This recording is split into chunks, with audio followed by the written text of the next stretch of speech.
So, hoe sal jy die wedstryd opsom in die kortliks en selfs die kaptein, hoe voel jy oor jou eerste wedstryd in beheer van die span?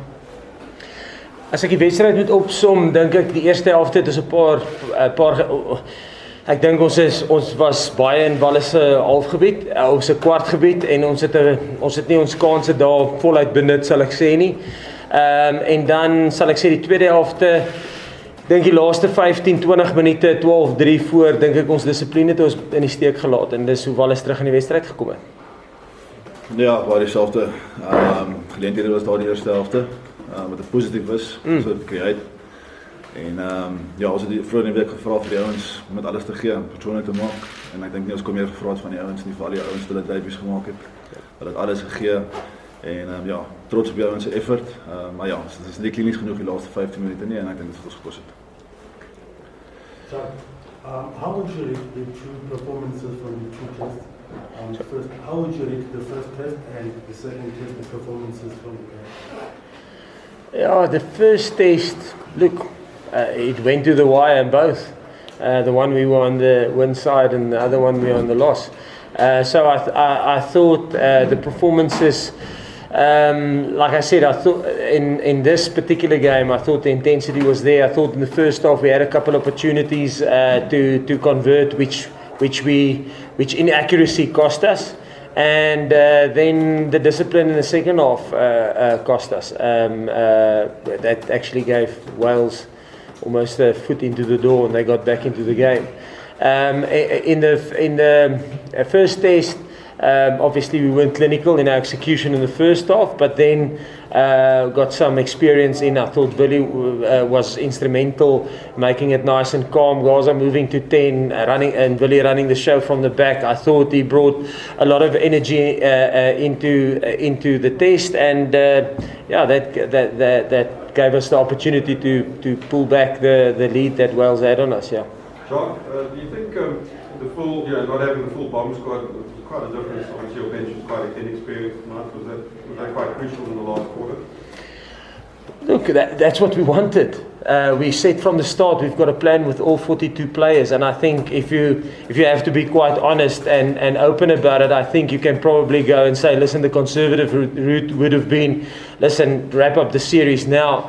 But like I think if you look at the test matches that happened over this weekend, if you look at the Ireland New Zealand game and you look at the England Australia game, if you went that route and you lose the test match, winning to beat Wales is always going to be tight. You can never be sure that, listen, you're going to beat Wales. It's going to be a tight game up to the end, like it was in the last two test matches. But the thing is, now we got answers. We got answers on 42 players, and that was always the thing, the plan that we had, to get answers on players. And I thought you could have gone the conservative route. You will never be guaranteed a victory. And then, let's say we did lose the test match tonight, and then we would probably never have given the other guys opportunity. So I thought that gave us that was the plan, and we knew.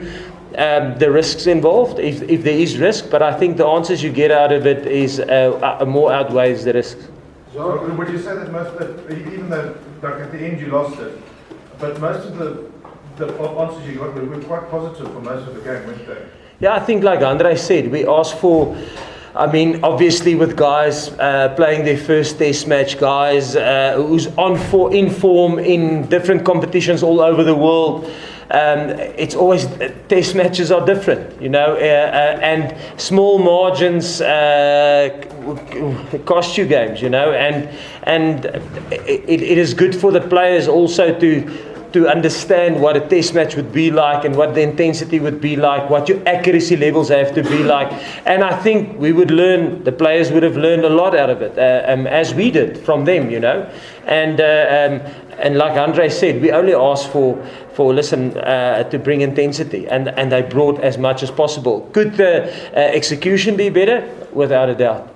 Jacques, but it still is a loss at home, and your first thing is to win always. Yeah. And just on that, first your reaction on that, and then how does that change the plans going into the third test? No, you never want to lose. I mean, we're playing for something much bigger than just to win test matches. I think we play for South Africa, for our fans, and obviously, personally me, and I think the whole team feels that we let this phenomenal crowd down tonight with not getting a victory. And obviously, going into the last game, it's going to be a final. From the start, we said, listen, Wales, and we tried to almost paint the reality. Wales isn't coming here to compete; they're coming here to win a series. And we tried to win tonight to bank the series, but also get answers. And we couldn't tonight. We got some answers, but the other part is banking the series. We obviously didn't do that tonight, so it's going to be a final next week. I don't want to get into your head at the moment. Your body language is a lot at the moment. While looking at you, what is going through your head at the moment? Surely, the coach said they were looking for answers. He got his answers, but surely you can't be happy with that defeat under Johan and Wilson as captain. No, never. I mean, you're never going to be satisfied with the loss playing in the Springbok jersey. But in general, I'm still positive. I think the guys really showed fight, and that's all we asked for. It's very disappointing, and it'll take us 24 hours to get over it. But then we'll look at it, and we'll look at the detail, we'll look where we could have done better, and we'll learn from it, and we'll come back next week. That's all we can do. We've got 7 days before we play again, and we've got to get back on the horse on Monday morning. You had a few cramps there. Is that serious, or is nothing to be concerned about that? No, it's not serious. Just got a few knocks on my calves, and then my hamstrings cramped. It's just happens sometimes. Guys, can we take one more question for them, please? We are pressed for time, and we've got Warwick and Leon waiting, and then Wales have to come in as well.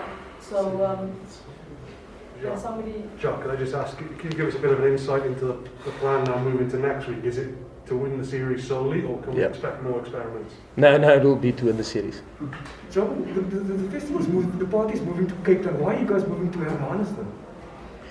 Look, last year with the British and Irish Lions series, I think the hotel where Wales are staying, there's 2 options, either that one or the one at Arabella.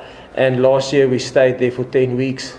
I think the players are they're pretty full of that hotel. So we thought it's a good change of scenery per se. Yeah, and that's the thing. You know, we were in lockdown there for 10, 12 weeks. So I think a change of scenery will be good. Thank you.